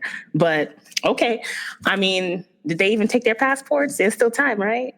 So I just feel like they could have went about this differently. I don't know. Maybe they could have cut in on that Paris 5-finger discount at the Louvre. That'd have been a better way to get some money, but that's it. Thanks, BB. I can't. Y'all are so unserious. Thanks, Peeps. Pete said, I thought they only got the $25,000, but either way, from what I read, the payout doesn't matter. They focus on the full claim. Yeah, I think what happens is, because remember, everyone was confused. They thought it was like $300. Why are they being arrested for $300? No, remember, it was in the excess of $300, so it was at least $300 or more. So it looks like Fifi says that they got the $25,000, but they tried to fraud for $450K. I don't believe they got the $450K that they wanted. Too Adorable, thank you so much for the super chat and for being a member. Too Adorable says, I work for an insurance carrier and they really watch your internet presence. Everything that you do, everything is tracked. Your cell phones, all of this stuff is tracked. And like we were just talking with Coco Esquire and Miss Esquire, in regards to the fine print. There's so many things that we agree to that we don't realize that we're agreeing to. Remember that man that I think it was his Disney Plus account he had some sort of issue with Disney, and they like, well, on your Disney Plus account, you accepted this, so now it was like this whole thing. I can't remember the details of it, but we were agreeing to a lot of stuff that you don't even realize. Read the fine print. Mr. Mellon Magic, thank you so much for being a member for the super chat. Mr. Mellon says, Wendy does look good, so it was money well stolen. You really spent your $2 to be shady. I can't. I don't know why I'm shocked. Angel's backstage. We have a long line backstage. All right. Angel's backstage. I'm going to bring Angel up next. Angel, what's going on? Hey, Kempire, you made me step out of hot yoga for this. I made you step out of hot yoga. Miss Esquire. Thank you, Coco Esquire. I just want to say from what Miss Esquire said, I think that Wendy started thinking like Mary because she's book smart, not street smart. And when Eddie saw the paperwork and the discovery, he said, we need an attorney for you. And that's it. I won't take too much time. Okay. Thank you, Angel. We appreciate it because it is quite late here in New York City. All right. Let me bring up Keela next. Keela, what did you want to share? Hey, so I'm a realtor. And so it's crazy to me that they did this, right? So crazy story. I just went through something similar with my insurance. My son's car was stolen, right? So my husband and I, we had to be interviewed separately, literally stolen in front of my house. And I had the Ring camera footage. And they made me do like an affidavit saying that this wasn't for financial gain. He's 17. Like, I got really expensive cars. Like I'm going to get rid of the 17-year-old car for financial gain, right? But they take it very seriously. Now on the side with the home insurance, right? So what most people don't realize is that when you get a mortgage, you have to carry homeowner's insurance on your house. You are signing documents with your mortgage company that says that you will always keep homeowner's insurance on your house. And at any time, the home insurance company can decide that your home isn't insurable for any reason. Like here in Vegas, they fly drones over your house. And if your roof is cracked, they'll send you a letter saying we're canceling your insurance, right? I know, it's crazy. So because of this, they're not going to be allowed to have homeowners insurance, which is going to mean that automatically they're going to have to pay the full amount that's due on the loan of their house. And they're already in financial straits. And so I'm assuming that they've done some type of refi on the house. Because when you look at the house and the community in the house and the upgrades that she wants to do in the house, it doesn't justify doing that to a home at that price point. That's her and storyline. That tells me someone can't afford to move. Oh, okay. Wait, because first of all, we've talked a little bit about this for those. We had some people call in when this news broke, and they were saying very similar things that you're saying, Keela. But part of Wendy's storyline this season, reminder, guys, is that she's making upgrades to the home. And so many people had called in that know that area, and they're like, that doesn't make financial sense for that area and for how much the house is worth. Sidebar, have you guys seen the exterior of that house? It's ugly. Sorry, I had to add that part. Right. It's no, ugly. Seriously. So like, I'm an agent. When my husband and I just bought this house, we argued because I knew the house was priced over for what it was, but the upgrades were so crazy in the house. I knew I'm not going to be able to make a ton of money on this because we've already priced out in our market, right? But that's because this is what I do for a living. I couldn't talk the man out of the house. You want the house, it is what it is. But I'm just looking at this going, you're putting a lot of money in upgrades in a home that doesn't match this community. And when you start making decisions like that, it's because you can't get another loan, right? And so on top of you knowing that you're not going to be approved to buy another mortgage, now you're deemed uninsurable, which means that whatever they owe on that mortgage, the bank is going to issue them a letter and give them X amount of days to pay the full amount. And if they can't pay the full amount, that home is going to go into foreclosure. That's no ifs, ands, or buts. That's what will happen. And so it's crazy when you think that this is an attorney, this woman is a doctor, that neither one of them had enough financial knowledge to understand how significant the consequences could be from doing something that they thought was a quick little come up. Like they harassed me behind a $7,000 car. You thought they were just going to give you $500,000 and they were just going to wash their hands with it? It's going to be bad, Kempire. It's going to be bad. Especially if they're convicted of these fraud charges. They don't even have to be convicted. Oh. Because if the homeowner's insurance company decides that they are deemed uninsurable as people because of the accusations against them, they can be blackballed from having homeowner's insurance. What? Wow. My and I were just talking about this. Now, that's how it is here in Vegas. Yeah. It could be very differently where they are. We are very much, we do things a lot differently than a lot of people in other countries do, and other cities do. So I'm not 100% sure. Yeah. But let's say they are convicted, you can never own a house again because they couldn't afford to, they're not going to be able to afford to pay for this. Oh my gosh. Oh, wow. You're talking about they wanted to create generational wealth. They're creating generational debt. So are you saying that the trust funds that she talked about last season are probably non-existent? I would say that, yeah. I think it's important to know, like, I'm giving you all the information. All right. Keila, thank you so much for calling in and sharing your perspective. You're welcome. Thank care. you. Bye. Someone called in when this news broke, and they said something similar, too. So, I don't know. If you work in Maryland and you work in real estate and you can confirm, please feel free. All right. Audrey's backstage. Audrey, what's going on? Hey there, Kempire. How are you? Oh, well, how are you? I'm doing well, thank you. By the way, thank you so much for doing this. I came home from work. I was like, I got an alert. I was like, what? I know I didn't expect to be going live either, but the news broke that Wendy apparently legally is fighting this. And look, that's her right. That's her right. It is her right. But again, I appreciate you doing this, and you're doing such a good job at it too. I just want to say, I'm nowhere near like Miss Esquire, who's fantastic. What a great resource to have.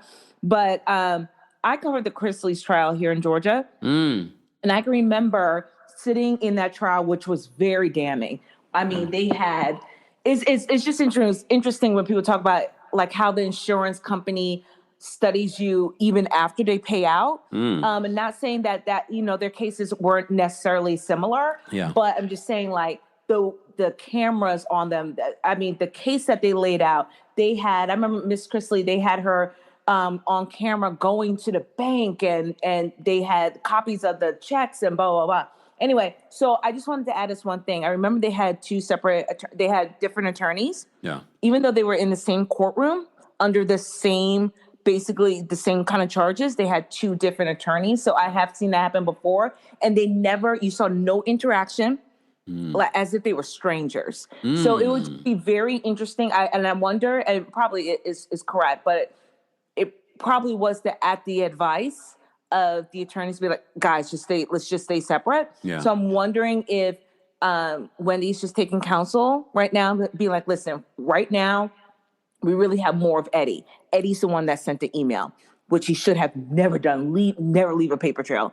And Eddie was the one who, filed the blah, blah. You can just claim ignorance. And then you have, and I'll say this just real quickly, one of your callers brought this up, which was a good point. She did make it a point to say, I don't look at any of the bills. I don't know how anything is paid. This is a woman with 4 degrees, and you don't know the money that's going in and out of your home. I didn't believe it the moment she said that, and I still don't believe it now. But now with all this happening, I'm like, why does she say that? And why does she make sure to say that on camera? It's just, all of it's just very funny. Yeah. My heart, I'll say this finally, my heart just goes out to the kids. They're very young. Yeah. And I can only imagine what they're going through. And so my heart goes out to them. I don't know if Bravo keeps her. And, and we watched this all play out. We didn't want to watch Jen Shaw's stuff play out. So why would we want to watch this play out? But, we'll see. But I just wanted to add that yes, the Chrisleys had different attorneys, and they were both convicted. And then stuff happened afterwards. But so this can happen before at the advice of counsel. Yeah. Okay. To separate yourself, even if it's your husband, just to separate yourself. Yeah. Audrey, we appreciate you calling in. We have all kinds of sources that call in. Thank you so much.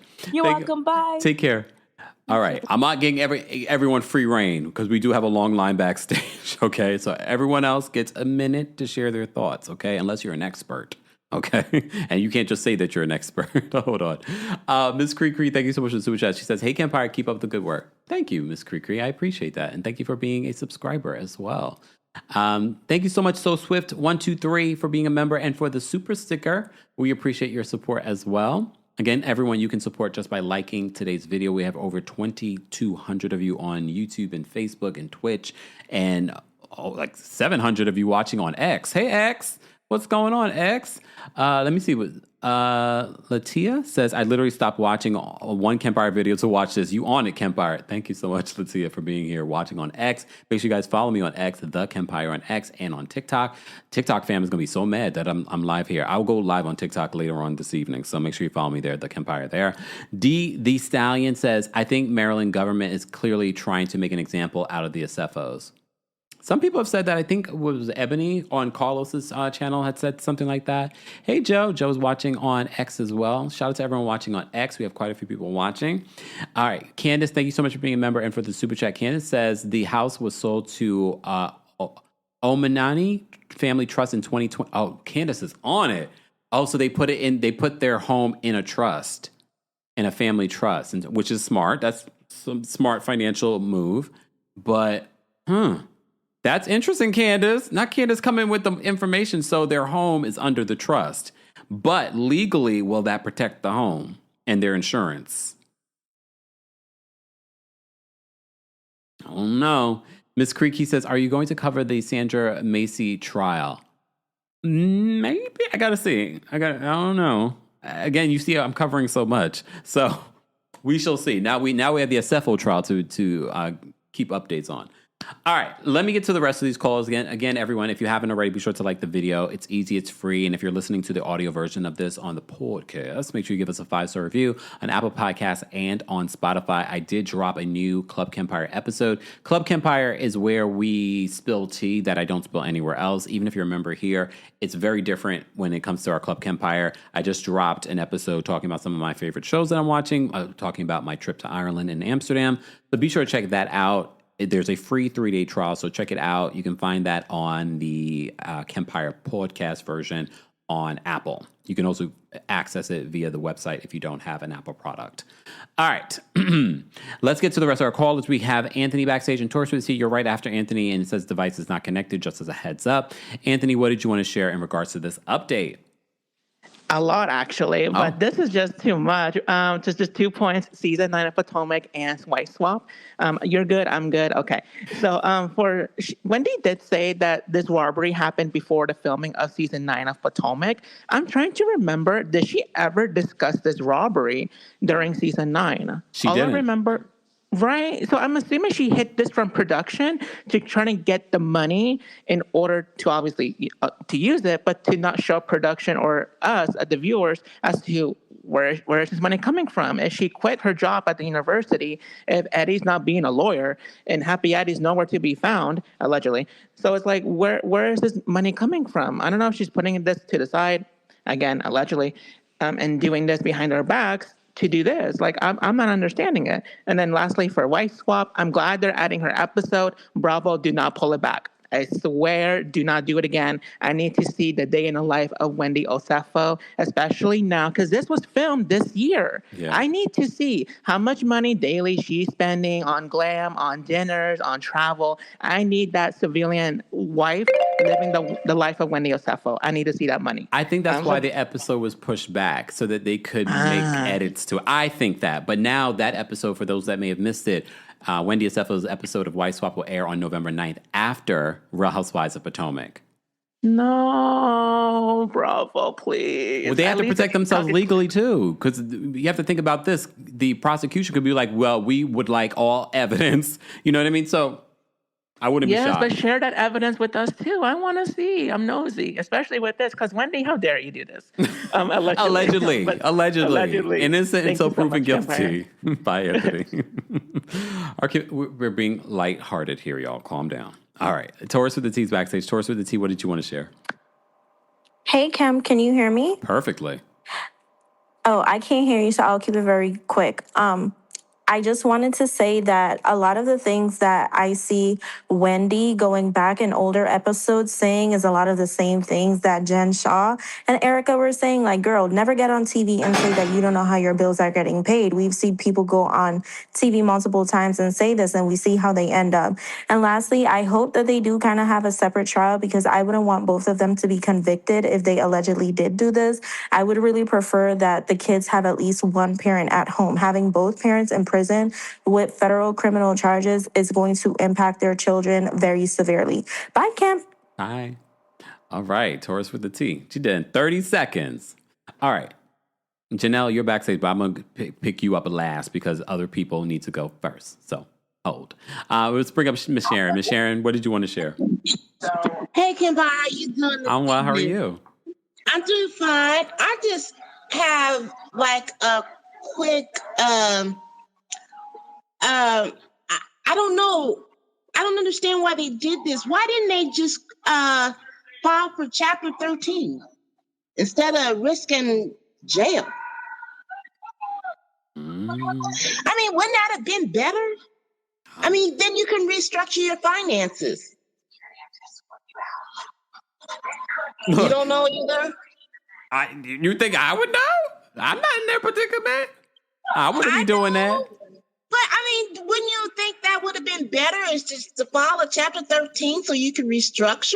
But they filed Chapter 13, then it's going to be shared on the show. And now, like, oh, are you guys having financial issues? Now they look poor. So what? I mean, it's better than going to jail and have agree. Federal charges. I agree. Well, that's all I had. Thanks for coming on this evening. Thank you, Miss Sharon. Take care. Bye. Bye. Love Call and Peace is backstage. We're going to bring them up next. Love Call and Peace, what did you want to share? Hi, Lavender Husband. And this, listen, I know one of the previous callers said, that it was, like they would try this. I am a single mother of 4 that lives in Texas. And when I first saw this, I was like, I'm so sorry, but it is just beyond ignorant. And for her to say, the title of it is just, girl, you were better off just keeping your mouth shut. Like, okay, so to me, it's like you're admitting that y'all did all of this. And to me, this is not even a scheme that Todd would set up, because Todd would have set it up better, I feel. But this, it's sad. And for what? For these women, are you trying to put on for these women that really don't like you and you really don't like that? Reality TV is not the forum to get on if you are doing this type of stuff. Like Bravo is shady. I feel like they know what they are doing when they are putting the price tags on things like that, because look at Erica Jane. Do you know how much stuff? And they were showing like everything in her closet, the prices of all of that. That is all technically, that can all be used as evidence. It's disheartening because of the perception that people already have of Black people. But for you to be that's just pure arrogance. But that's my rant. But thank you so much for this live. Thank you for calling in. Take care. Bye. Bye. All right. We're going to get to these last couple of callers, guys. Again, if you haven't already, be sure to like the video. It's an easy, free way of supporting not just me, but other channels as well that are covering the Wendy Osefo case. We've been covering it. We've done quite a few videos. So if you want a full update, be sure to check out our channel. Make sure you're subscribed. Do not rely on the algorithm to show you my videos. Make sure you are have your notifications on. Follow me on Twitch. Twitch's notifications are very reliable. So follow me on Twitch, twitch.tv/TheKempire. All right, let's bring up Elise. Elise, what did you want to share in regards to this story? Elise, are you there? Oh, she dropped out. Okay. All right, we'll bring up Janelle. Janelle, what did you want to share? Very quickly. Okay, first off, there's been a lot of chatter about if Wendy and Eddie are American citizens. Yes, they're American citizens. I feel like that's the last thing we need to be asking, because we're not trying to perpetuate these xenophobic rhetoric that we see, the vanilla variety.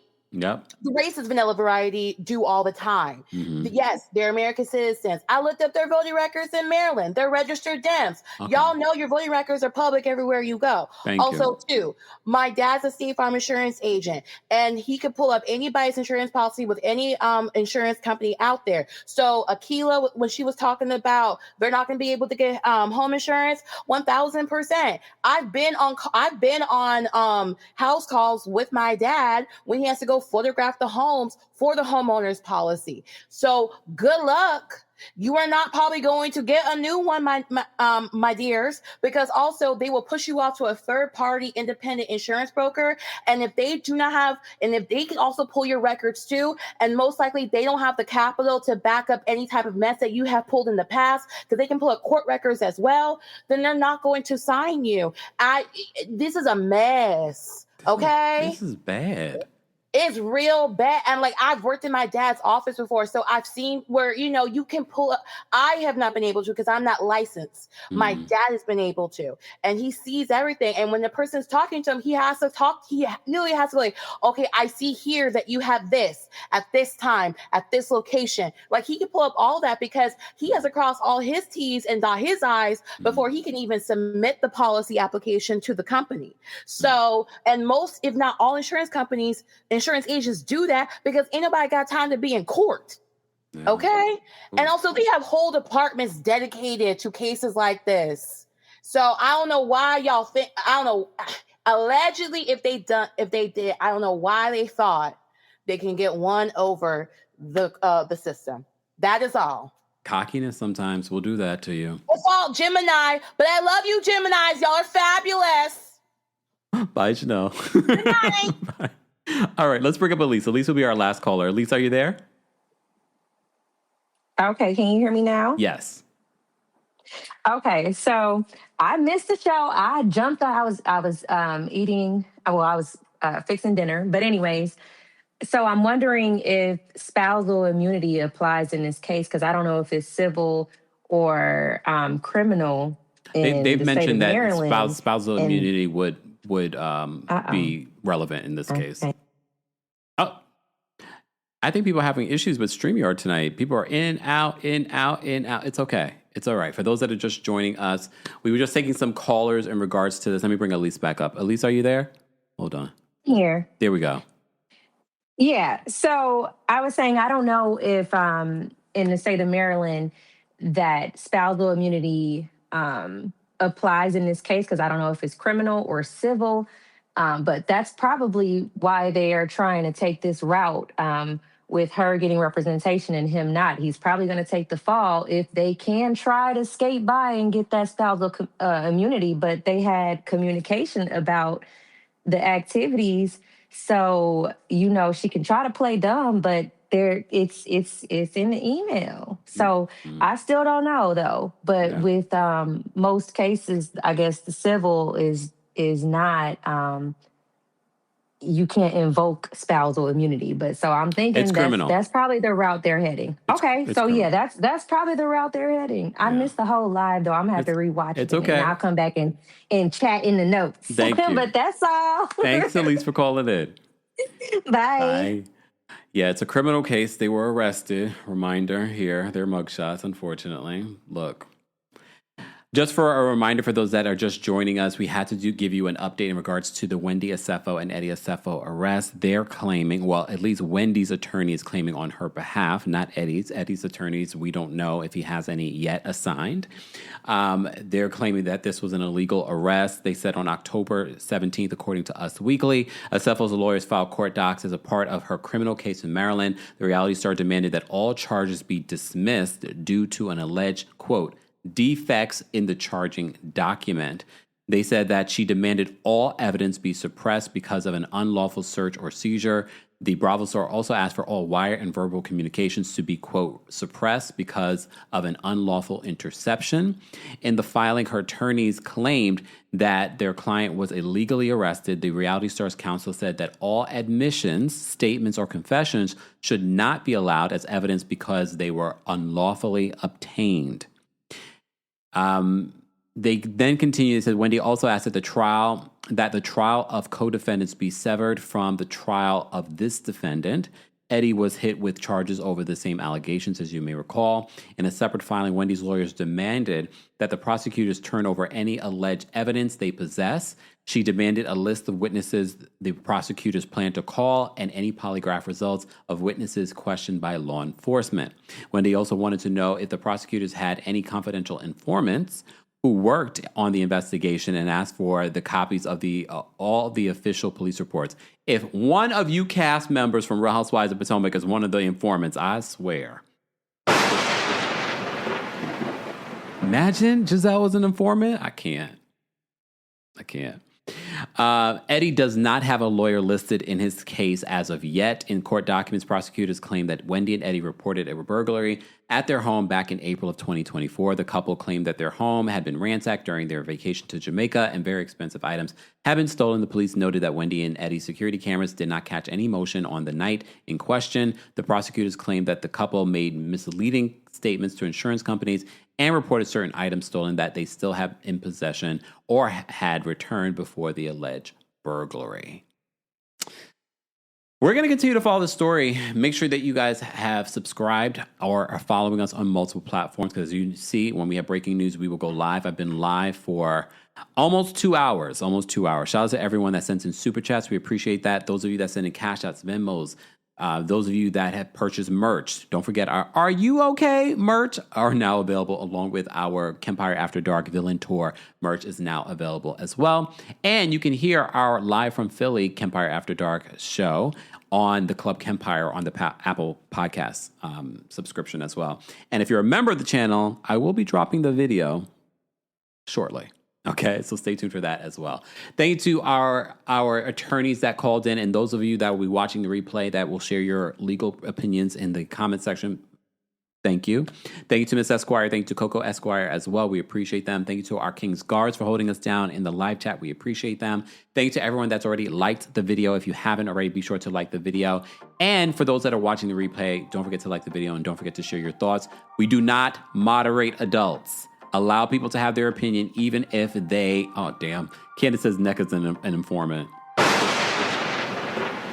We do not moderate adults. Allow people to have their opinions, even if you do not agree. There's no need to be fighting in the comment section with strangers. Period. All right? Thank you all for being here. I will see you all in the next one. When's the next one? Well, I guess I'll see you guys during the Real Housewives of Orange County recap later this week. I did drop a recap of the Married to Medicine season 12 trailer, so be sure to check out that video if you haven't already. And I will see you all later. Everyone have a great rest of your evening. Bye, y'all. Thanks for tuning in to Kempire here on the Kempire Radio Network. Don't forget to give us 5 stars on Apple Podcasts and on Spotify. And for more information on the podcast, head on over to KempireRadio.com.